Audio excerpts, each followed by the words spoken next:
Hello बच्चों, स्वागत है आपका। मैं हूं शीला और आप देख रहे हैं भाषा जगत। आज हम पढ़ेंगे क्लास 9 का हिंदी का पाठ मेरे बचपन के दिन। इसकी लेखिका है महादेवी वर्मा जी।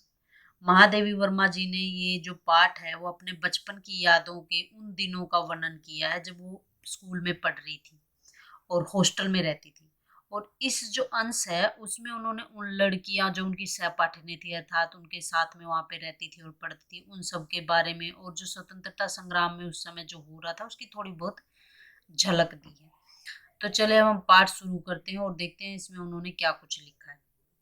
मेरे बचपन के दिन, यानी महादेवी जी के बचपन के दिन। अब वो पाठ शुरू करती हैं और कहती हैं कि बचपन की स्मृतियों में एक विचित्र सा आकर्षण होता है। कभी कभी लगता है जैसे सपने में सब देखा होगा, परिस्थितियां बहुत बदल जाती हैं। मतलब कि जब हम पुरानी बातों को याद करते हैं, पुरानी स्मृतियों का अर्थ होता है कि यादें पुरानी। तो जब हम पुरानी बातों को याद करते हैं उसे एक अजीब सा खिंचाव सा महसूस होता है, मतलब हम उन यादों से जुड़ सा जाते हैं। और कभी कभी लगता है कि ये कोई सपना होगा, क्योंकि जो उस टाइम की उस समय की जो यादें थी और अब की यादों में बहुत कुछ बदल जाता है, परिस्थितियां बदल जाती है। उस समय कुछ और था, अब कुछ और है। अपने परिवार में मैं कई पीढ़ी के बाद उत्पन्न हुई। मेरे परिवार में प्राय 200 वर्ष तक कोई लड़की थी ही नहीं। सुना है उसके पहले लड़कियों को पैदा होते ही परधाम भेज देते थे। परधाम का अर्थ होता है स्वर्ग, मतलब कि मार देते थे, खल्लास कर देते थे। फिर मेरे बाबा ने बहुत दुर्गा पूजा की। हमारी कुल देवी दुर्गा थी। मैं उत्पन्न हुई तो मेरी बड़ी खातिर हुई और मुझे वह सब नहीं करना पड़ा जो अन्य लड़कियों को सहना पड़ता है। परिवार में बाबा फारसी और उर्दू जानते थे। पिता ने अंग्रेजी पढ़ी थी। हिंदी का कोई वातावरण नहीं था। यहाँ पे लेखिका कह रही है कि उनके परिवार में बहुत टाइम से कोई लड़की पैदा नहीं हुई थी और कुछ साल पहले, 200 साल पहले जब लड़की होती थी तो उसको मार देते थे, क्योंकि पहले लड़कियों को इतना खास नहीं समझते थे। तो फिर क्या हुआ, इतने जब 200 सालों तक कोई लड़की नहीं हुई तो फिर लड़की की चाहत पैदा होने लगी। तो उसके जो बाबा थे यानी दादा थे, उन्होंने दुर्गा की पूजा की कि भगवान हमें, माता जी हमें एक बेटी दे दो। फिर उसके बाद जो महादेवी जी पैदा हुई तो महादेवी जी की थोड़ी सी इज्जत हुई घर में, क्योंकि बहुत सालों बाद लड़की हुई थी। उन्हें वो सब सहन नहीं करना पड़ा जो पहले लड़कियां करती थी। और उनके जो परिवार में उनके जो दादाजी थे, बाबा थे, उनको फारसी और उर्दू का अच्छा ज्ञान था और उनके पिता अंग्रेजी पढ़े लिखे थे। तो हिंदी का घर में क्या है, कोई भी वातावरण था ही नहीं। मेरी माता जबलपुर से आई, तब वे अपने साथ हिंदी लाई। वे पूजा पाठ भी बहुत करती। पहले पहल उन्होंने मुझको पंचतंत्र पढ़ना सिखाया। पंचतंत्र की कहानियां होती है। एक विष्णु शर्मा लेखक थे, उन्होंने ये पंचतंत्र की कहानियां लिखी और उनमें क्या है कि ज्यादातर पशु और पक्षियों की कहानियां होती थी। बहुत ही छोटे बच्चों के लिए बहुत ही इंटरेस्टिंग कहानियां होती हैं। तो जब उनकी माताजी जबलपुर, उनकी माताजी का मायका था यानी जहाँ की उसकी माताजी, तो वहां से आई और वो अपने साथ हिंदी लाई, क्योंकि यूपी और जबलपुर में क्या हिंदी बोली जाती है। और उनकी माँ क्या बहुत पूजा पाठ करती थी और उनकी माँ ने उनको शुरू शुरू में क्या पंचतंत्र की कहानियां पढ़ना सिखाया। बाबा कहते थे हमको, हम कि इसको हम विदुषी बनाएंगे। विदुषी का अर्थ होता है विद्वती महिला, यानी जैसे विद्वान होते हैं, बड़े ज्ञानी पुरुष होते हैं, उसलिए जो महिलाएं जो बहुत ज्ञानी होती हैं, बहुत अच्छी लेखिका या कवित्री होती है, उनको विदुषी बोल दिया जाता है। तो उसके बाबा कहते थे कि हम उसको विदुषी बनाएंगे, कोई महान जो लेखिका या महान औरत बनाएंगे। मेरे संबंध में उनका विचार बहुत ऊंचा रहा, इसलिए पंचतंत्र भी मैंने पढ़ा, संस्कृत भी पढ़ी और ये अवश्य चाहते थे कि मैं उर्दू सीख लूं। लेकिन वह मेरे बस की बात नहीं थी। मैंने जब एक दिन मौलवी साहब को देखा तो बस दूसरे दिन में चारपाई के नीचे जा छिपी। तब पंडित जी आए संस्कृत पढ़ाने। माँ थोड़ी बहुत संस्कृत जानती थी, गीता में विशेष रुचि थी उन्हें। पूजा पाठ के समय मैं भी बैठ जाती थी और संस्कृत सुनती थी। तो क्या हुआ कि उनके जो बाबा थे, दादाजी, वो चाहते थे कि ये बड़ी विदुषी बने, इसलिए इनको कई भाषाओं का ज्ञान है। तो वो सोचते थे कि हिंदी तो ये चल माँ के साथ सीख रही है, अंग्रेजी स्कूल में जाएगी तो सीख जाएगी, अब क्या इसको उर्दू और फारसी भी सीख लेनी चाहिए। लेकिन उर्दू और फारसी लेखिका के लिए थोड़ी कठिन थी, उनके बस की बात नहीं थी उसको सीखना। तो जब एक दिन मौलवी साहब को बुलाया गया, क्योंकि मौलवी साहब भी उर्दू फारसी से सिखाते, तो मौलवी साहब को देख के लेखिका डर गई और चारपाई के नीचे जा छिपी। तब मौलवी साहब को तो मना कर दिया गया, भाई हमारी बच्ची डर रही है। तो पंडित जी को बुलाया गया उनको संस्कृत पढ़ाने के लिए। अब उनकी माँ, जो लेखिका की माँ है, वो थोड़ी बहुत संस्कृत जानती थी, क्योंकि वो गीता पढ़ती थी और गीता संस्कृत में लिखी, तो गीता में उनकी विशेष रुचि थी। तो और माँ क्या है, पूजा पाठ भी बहुत करती थी, जैसा कि हम पहले बता चुके हैं। तो पूजा पाठ करते समय क्या होता था, महादेवी उनके साथ बैठ जाती थी, माता जी के साथ, और साथ में संस्कृत सुनती थी। उसके उपरांत उन्होंने मिशन स्कूल में रख दिया मुझको। मिशन स्कूल क्या होते थे कि जो ईसाई लोग थे, अंग्रेज लोग थे, उन्होंने अपने क्या है स्कूल खोल रखे थे, तो उनको मिशन स्कूल कहा जाता था। तो मिशन स्कूल में वातावरण दूसरा था, प्रार्थना दूसरी थी, मेरा मन नहीं लगा, वहां जाना बंद कर दिया, जाने में रोने धोने लगी। तो मिशन स्कूल जो वहाँ पे क्या है कि ईसाइयों के जो सारे रूल्स चलते थे, वहीं पे उनकी प्रार्थना होती थी, तो महादेवी का उसमें क्या मन नहीं लगा, क्योंकि अभी तक वो हिंदू रीति रिवाजों के अनुसार पली बड़ी थी, उन्होंने संस्कृत वगैरह पढ़ी थी।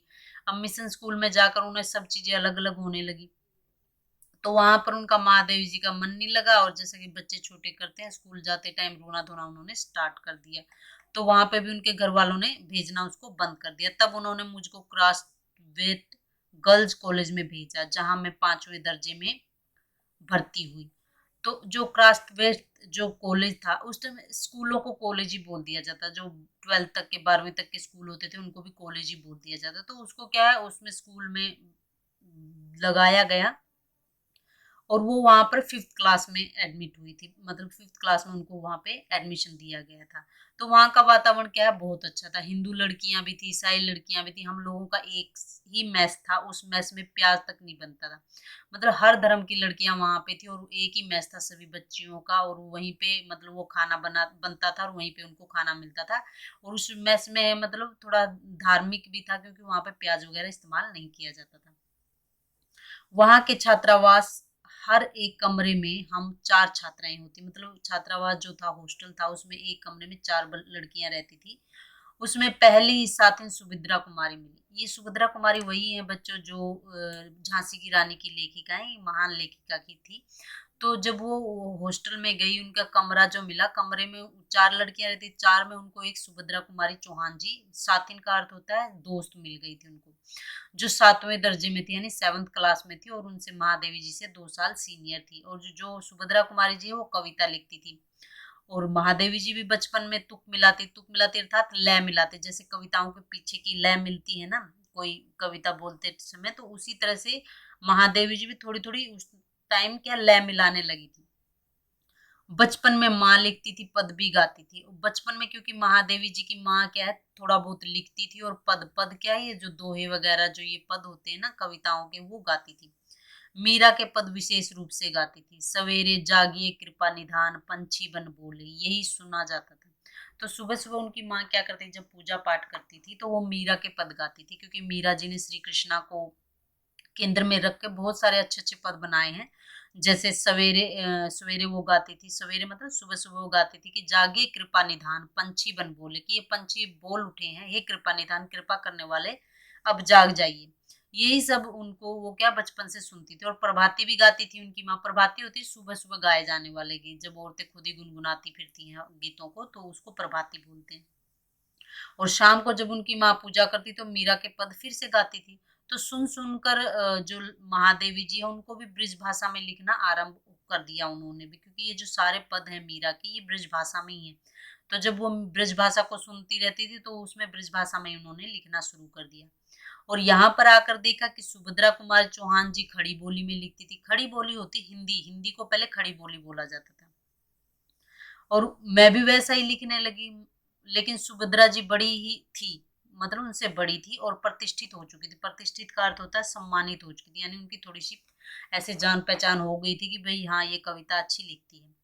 उनसे छिप छिपा कर लिखती थी मैं। क्यों? क्योंकि जो सुभद्रा जी है वो सम्मानित हो चुकी थी, अर्थात वो प्रतिष्ठित हो चुकी थी, और उनसे जब कोई हमसे अच्छा करता है तो हम थोड़ा संकुचा जाते हैं, थोड़ा शर्मा जाते हैं, इसलिए उससे छिप छिप के वो भी उनसे थोड़ा शर्माती थी, कहीं ये मेरी कविताओं को ना देख ले और मेरा मजाक ना उड़ाए, इसलिए उनसे थोड़ा छुप छुप के लिखती। तो एक दिन उन्होंने कहा, किसने? सुभद्रा जी ने उनसे कहा कि महादेवी तुम भी कविता लिखती हो? तो डर के मारे सुभद्रा उन्होंने महादेवी जी ने कहा कि नहीं मैं नहीं लिखती। तो अंत में सुभद्रा जी को इस बात पे यकीन नहीं, और उन्होंने क्या किया कि महादेवी जी की डेस्क की किताबों की तलाशी ले ली, और वहां से बहुत कुछ निकल पड़ा। बहुत कुछ मतलब छोटी छोटी कविताएं जो लिखी हुई थी उनकी, वो सारी उनके सामने आ गई। तब जैसे किसी अपराधी को पकड़ते हैं, ऐसे उन्होंने एक हाथ में कागज ली और एक हाथ में मुझको पकड़ा, और पूरे हॉस्टल में दिखाया कि ये कविता लिखती है। तब जब उनकी कविताएं मिल गई सुभद्रा जी को, तो उन्होंने क्या किया कि जैसे किसी अपराधी मुजरिम होता है उसको पकड़ के पुलिस वाले लेके जाते हैं, तो ऐसे ही सुभद्रा जी ने महादेवी वर्मा का एक हाथ पकड़ा और एक हाथ में सब उनकी कविताएं ली और चली भी पूरे कॉलेज में घूमती फिरी कि देखो ये भी कविता लिखती है, ये भी कविता लिखती है। मतलब कि सुभद्रा जी सिर्फ उनको बताना चाहती थी सबको कि ये अच्छी कविता लिखती है, और वो महादेवी जी की शर्म भी थोड़े खोलना चाहती ताकि खुल के लिखे। तो फिर क्या हुआ कि उन दोनों में दोस्ती हो गई, क्योंकि महादेवी जी का उन्होंने सबसे जान पहचान करा दी सुभद्रा जी ने, तो उन दोनों में दोस्ती हो गई। जो क्रॉस वेट में एक पेड़ की डाली थी जो थोड़ी नीचे पड़ती थी, झुकी हुई थी, तो उस डाल पर वो लोग दोनों बैठ जाती थी और वहां पर कविता लिखती थी।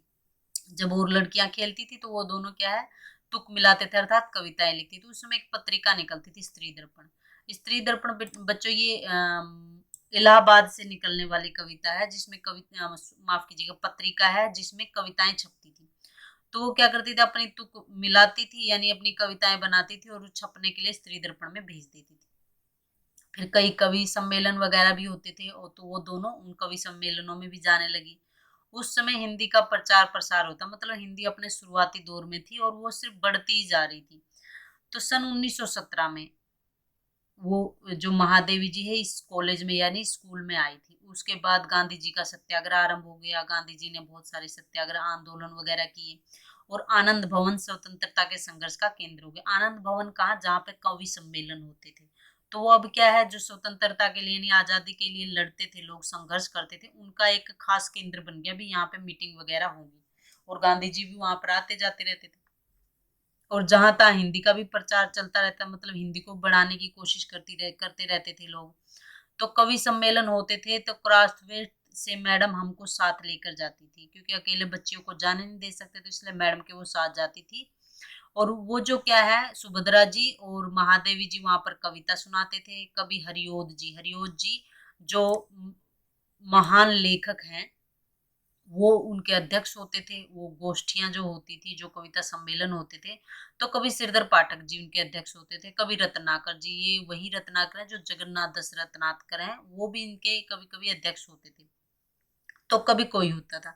और वो लड़कियां क्या बेचैनी से इस चीज का इंतजार करती थी कब हमारा नाम पुकारा जाए और कब हम जाके कविताएं सुनाए। और महादेवी जी को हमेशा क्या प्रथम पुरस्कार मिलता था, पहला पुरस्कार मिलता था। 100 से कम पदक नहीं मिले होंगे, पदक होते हैं मेडल। तो उनके पास 100 से कम नहीं मिले होंगे, मतलब वो बहुत अच्छी कविता सुनाते थे, इसलिए उन्हें बहुत सारे मेडल मिलते थे। एक बार की घटना याद आती कि एक कविता पर मुझे चांदी का कटोरा मिला, बड़ा नक्काशीदार सुंदर नक्काशीदार है कि उसमें बेल बूटे वगैरह तो अच्छे अच्छे डिजाइन बने हुए, बहुत ही सुंदर था। उस दिन क्या है, सुभद्रा जी नहीं गई थी, क्योंकि सुभद्रा जी ज्यादातर कवि सम्मेलनों में नहीं जाती थी, मतलब कम ही जाती थी। तो महादेवी जी ने आकर कहा कि देखो मुझे ये मिला। तो सुभद्रा ने कहा कि ठीक है, अब तुम खीर बनाओ एक दिन और मुझे इस कटोरे में खिलाओ। यानी सुभद्रा जी भी खुश हुई। तो उसी बीच आनंद भवन में बापूजी आ गए। बापूजी क्या स्वतंत्रता के लिए घूमते रहते थे इधर उधर, तो बापूजी आ गए। हम लोग यानी सभी जो बच्चे थे या बड़े थे, जो भी अपने जेब खर्च में से पैसे बचाकर एक एक दो दो आने, तो वो क्या करते थे, आने होते हैं कि 1 रुपए में 16 आने होते हैं। और जैसा कि 16 आने के मतलब 50 पैसे में 8 आने और 25 पैसे में 4 आने। तो बच्चे क्या उस समय एक एक दो दो आने बहुत बड़ी बात होती थी बच्चों के लिए, तो वो एक एक दो दो आने बचाते थे और जैसे ही बापू आते थे सभी मिलकर उनको पैसे उनको दे देते। और बापू जी क्या करते थे, बापू कौन, महात्मा गांधी जी। और महात्मा गांधी जी क्या करते थे, उन पैसों को देश की आजादी के लिए और इन सब कामों में लगाते थे। तो उस दिन बापू आए यानी महात्मा गांधी जी आए, तो महादेवी जी उनके पास में गई और अपना कटोरा भी साथ ले गई, क्योंकि वो खुश थी। तो उन्होंने निकाल कर कटोरा बापू को दिखाया और कहा कि देखो मेरे को कविता सुनाने पर ये मिला। तो बापू कहने लगे अच्छा दिखाओ मेरे को। तो महादेवी जी ने उनको कटोरा उनकी ओर बढ़ा दिया, उनके हाथ में दे दिया। तो वो हाथ में लेके कटोरे को बोले तू देती है इसे मुझे, मतलब कि ये तुम मुझे दे दो। अब महादेवी जी क्या कहती, एक तो छोटी बच्ची थी, एक शर्माए कि भाई मैं कैसे मना करूं। तो उन्होंने वो कटोरा दे दिया और आ गई। लेकिन उन्हें दुख हो रहा था कि कटोरा तो महात्मा गांधी ने ले लिया, पर ये नहीं बोला कि कविता क्या थी। कविता सुनाती तो उनको अच्छा लगता। तो लौट कर उन्होंने सुभद्रा जी से कहा कि कटोरा तो चला गया। सुभद्रा ने कहा और जाओ दिखाने, मतलब उसको चिढ़ाया थोड़ा कि तू घर पे नहीं रख सकती थी उसको, और जा दिखाने। जा गया ना कटोरा। फिर बोली ठीक है भाई, अब खीर तो तुझे बनानी पड़ेगी, भले ही तेरा कटोरा चला गया, अब तू चाहे पीतल की कटोरी में खिला चाहे फूल के कटोरे में। फिर भी मुझे मन ही मन प्रसन्नता हो रही थी कि पुरस्कार में मिला अपना कटोरा मैंने बापू को दे दिया। अब जब उन्होंने सुभद्रा कुमारी जी को बताया कि मेरा कटोरा चला गया, अब सुभद्रा जी ने बोला ठीक है चला गया तो चला गया, लेकिन खीर तो तुझे मुझे खिलानी पड़ेगी, चाहे तू मुझे चांदी के कटोरा तो दे, चला गया, चाहे मुझे पीतल के कटोरे में खिला या फूल के कटोरे में। अब फूल क्या होता है कि तांबे और रांगे का मेल से बनी एक मिश्रित धातु होती है, यानी दो जो मेटल है उनसे मिलकर एक मेटल बनता, उसका जो कटोरा था और उसका जो धातु से बना हुआ कटोरे में चाय मेरे को खिलाओ, बोली कि अब तेरे को खीर तो खिलानी पड़ेगी। अब क्या हुआ कि सुभद्रा जी छात्रावास छोड़कर चली गई, कुछ कारण रहा होगा।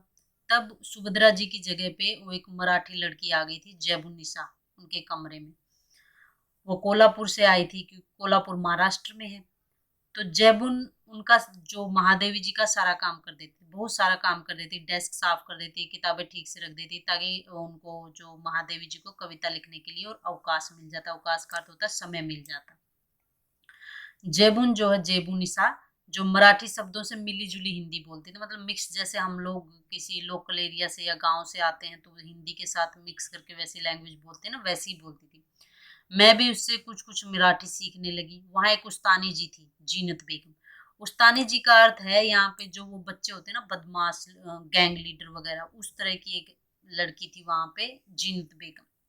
जब उन जब इकड़े तिकड़े या लोकर लोकर जैसे मराठी शब्दों का इस्तेमाल करती, जो कि उनकी भाषा में आते होंगे ऐसे शब्द मराठी भाषा में, तो उस्तानी उसे टोके बिना नहीं रह सकते। उस्तानी, क्योंकि जो बदमाश बच्चे होते हैं, जो बड़े बच्चे होते हैं, वो दूसरे बच्चों को तंग करने में उन्हें मजा आता है, तो वो टोक देती कि देसी कौवा मराठी बोले, कि देसी कौवा यानी है तो हिंदुस्तानी लेकिन मराठी बोल रहा, तो जेबिन उसको कहती कि नहीं उस्तानी जी, ये मराठी कौवा मराठी बोलता, मतलब वो बड़ी स्वीट थी जेबुनिसा।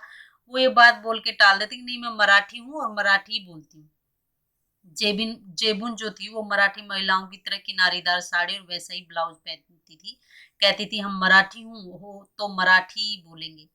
तो उस समय क्या लड़कियां साड़ी पहनती थी छोटी उम्र से ही, जैसे 7th 8th या 9th में आते ही साड़ियां पहनने स्टार्ट कर दी थी। तो जैसे महाराष्ट्र में किनारीदार साड़ियां पहनती, जेबुन भी वैसे ही साड़ी और ब्लाउज पहनती थी, और कहती थी कि मैं मराठी हूँ तो मराठी बोलूँ, कोई और लैंग्वेज नहीं बोलूंगी। उस समय यह देखा मैंने कि सांप्रदायिकता नहीं थी, मतलब कि कोई भेदभाव नहीं था, कोई ये नहीं था कि मैं वहां का हूँ या कि क्या ये ऐसा क्यों बोला, ऐसा नहीं था। उस समय जो अवध की लड़कियां थी, अवध यानी यूपी में है, वो अवध की लड़कियां अवधी बोलती थी, बुंदेलखंड की आती थी जो बुंदेली बोलती थी, कोई अंतर नहीं आता था। और हम पढ़ते हिंदी थे, उर्दू भी हमको पढ़ाई जाती थी, परंतु आपस में हम अपनी भाषा में ही बोलती थी, ये बहुत बड़ी बात थी। हम एक मेस में खाते थे, एक प्रार्थना में खड़े थे, तो कोई विवाद नहीं होता, मतलब उस समय आपस में इतना सौहार्द था, इतना प्रेम था कि कोई ज्यादा पंगा नहीं होता, अपनी अपनी लैंग्वेज में बोलो पढ़ो, लेकिन हिंदी और उर्दू ही। तो सभी एक जगह पे रहते थे, एक प्रार्थना पढ़ते थे और एक ही मेस में खाते थे। जब मैं विद्यापीठ आई तब मेरे बचपन का वही क्रम चला। विद्यापीठ कहाँ, जहाँ पर महादेवी जी ने पढ़ाया भी है, वहाँ पे प्रोफेसर रही हैं, फिर वहाँ की कुलपति भी बन गई थी।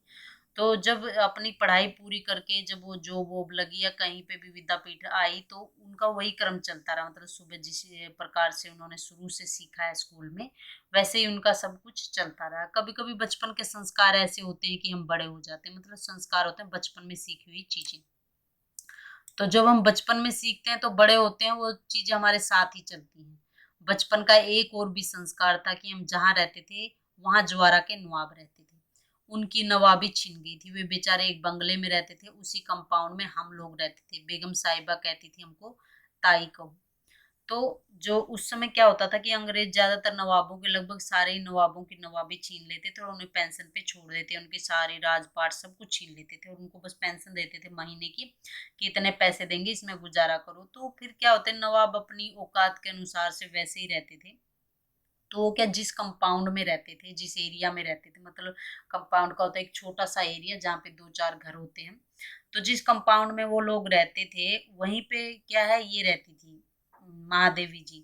वो जवारा के जो नवाब थे उनकी नवाबी वगैरह छिन गई थी, तो वो एक बंगले में रहते थे।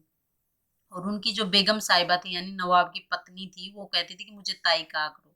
ताई अर्थात कि अपने पापा के बड़े भाई की वाइफ। तो वो कहते मुझे ताई कहा करो, तो सभी लोग महादेवी और उनके भाई बंधु सारे उनको ताई साहिबा कहते थे। और उनके जो बच्चे, नवाब के जो बच्चे थे, महादेवी जी की माँ को चची जान कहते थे, चाची कहते थे। हमारे जन्मदिन वहां मनाए जाते थे और उनके जन्मदिन हमारे यहाँ मनाए जाते थे। उनका एक लड़का था, उसको राखी बांधने के लिए वो कहती थी बहनों को राखी बांधनी चाहिए। राखी के दिन सवेरे से उनको पानी भी नहीं पीने देती थी। कहती थी राखी के दिन बहनें जो है राखी नहीं बांध जाए तब तक भाई को निराहार रहना पड़ता। निराहार मतलब कुछ भी नहीं खाना, भूखे पेट रहना पड़ता है। बार बार कहलाती थी भाई भूखा बैठा है राखी बंधवाने के लिए। फिर हम लोग जाते थे, हमको लहरिए या कुछ मिलते थे। तो जो उनका इतना प्रेम हो गया था आपस में कि जो वो ताई जान थी, जो ताई साहिबा थी, वो बोलती थी कि मेरे बेटे को राखी बांध के जा करो। और जब तक वो राखी नहीं बांधते थे, मतलब रक्षाबंधन के दिन, तो वो क्या करते थे कि वो अपने बेटे को कुछ खाने नहीं देती थी, क्योंकि बोलती थी कि राखी बांधने से पहले बच्चों को, मतलब भाइयों को निराहार रहना चाहिए, भूखे पेट रहना चाहिए। जब बहन राखी बांधे तो उसके बाद ही कुछ खाना चाहिए। तो जब महादेवी जी उनको राखी बांध के आते थे तो बंधवाने के बाद उनको कुछ लहरिये मिलते थे। लहरिये क्या है, जो रंग बिरंगी धारियों वाली साड़ियां होती थी, और वो खास त्योहारों पर जैसे तीज या रक्षाबंधन वगैरह पे पहनी जाती थी। तो वो जो ताई साहिबा उनको फिर वो देती थी। इसी तरह मुहर्रम में हर कपड़े उनके बनते थे, हरे कपड़े उन्हें, जैसे मुहर्रम में जो मुस्लिम लोग होते हैं वो हरे कपड़े पहनते, तो जो वो अपने लिए बनाते थे तो वो फिर उनके लिए, महादेवी और उनके छोटे भाई बहनों के लिए भी वही कपड़े बनाए जाते। तो ताई साहब, जब उनका महादेवी जी का छोटा भाई हुआ तो ताई साहिबा ने पिताजी से कहा, यानी महादेवी जी के पिताजी से कहा कि देवर साहब मेरा नेग, नेग होता है जो शगुन की चीजें मिलती हैं, जब कोई अच्छा मौका होता है तो ठीक करके रखो, यानी मेरे लिए नेग तैयार करके रखो। मैं शाम को आऊंगी। वो कपड़े उपड़े लेकर आई बच्चे के लिए, और अपनी, हमारी माँ को वो दुल्हन कहती थी। कहने लगी दुल्हन जिनके ताई चाचा नहीं होती तो वो अपनी माँ के कपड़े पहनते हैं, नहीं तो 6 महीने तक चाची ताई पहनाती हैं। मैं इस बच्चे के लिए कपड़े लाई हूँ बड़ा सुंदर, और मैं अपनी तरफ से इसका नाम मनमोहन रखती हूँ। यानी जब वो अपना नेक लेने आई तो बच्चे के लिए कपड़े लेके आई। और कुछ रिवाज होगा मुसलमानों में, या उस समय में कुछ रिवाज होगा कि अगर बच्चे की ताई चाची ना हो तो माँ कपड़े पहनाती है बच्चे को खरीद के। लेकिन अगर ताई चाची हैं तो ये ताई चाचियों की रिस्पॉन्सिबिलिटी है कि भाई बच्चे को कपड़े पहनाए। और वो अपने आप को ताई समझती थी महादेवी वर्मा और उनके भाई बहनों की। तो उन्होंने कहा कि मैं अब इस बच्चे के लिए कपड़े मैं लेके आई हूँ और यही कपड़े आप पहनाओ और मैं इसका नाम रखूंगी। तो उन्होंने महादेवी के भाई का नाम रखा मनमोहन सिंह। और वही जो मनमोहन सिंह है, यानी महादेवी जी के भाई, बड़े होकर जम्मू यूनिवर्सिटी के वाइस चांसलर रहे हैं। वाइस चांसलर अर्थात कुलपति रहे हैं, और गोरखपुर यूनिवर्सिटी के भी वाइस चांसलर रहे हैं। कहने का तात्पर्य ये है कि मेरे छोटे भाई का नाम वही चला जो ताई साहिबा ने रख दिया। उनके यहाँ भी हिंदी चलती थी, उर्दू भी चलती थी। यूं अपने घर में मैं अवधि बोलते थे वो। वातावरण ऐसा था उस समय का कि हम लोग बहुत निकट थे। आज की स्थिति देखकर लगता है जैसे वह सपना ही था। आज वह सपना खो गया। शायद वह सपना सत्य हो जाता, भारत की कथा कुछ और होती। यहाँ पे कहने का मतलब ये है कि जो उनका छोटा भाई था, जिसका नाम ताई साहिबा ने मनमोहन सिंह रखा था, तो वो बड़े होकर बहुत कामयाब बने। और जो ताई साहिबा है, उनके यहाँ हिंदी भी बोलते थे और उर्दू भी बोलते थे, लेकिन वो बाहर बोलते थे उर्दू और हिंदी। अपने घर में वो अवधि बोलते थे क्योंकि अवध के नरेश थे वो। और माता वातावरण ऐसा था कि वो लोग बहुत निकट थे, मतलब आपस में सबका बहुत प्यार था, एक दूसरे के बहुत करीब थे। पर आज स्थिति अलग हो गई है। क्यों? क्योंकि आजकल हर किसी में बैर हो गया है। और आजकल की स्थितियां देखकर, और ज्यादा हुई जब भारत पाकिस्तान का विभाजन हुआ, तो उसके बाद क्या है, मुस्लिम और हिंदुओं में एक तरह की दूरी आ गई।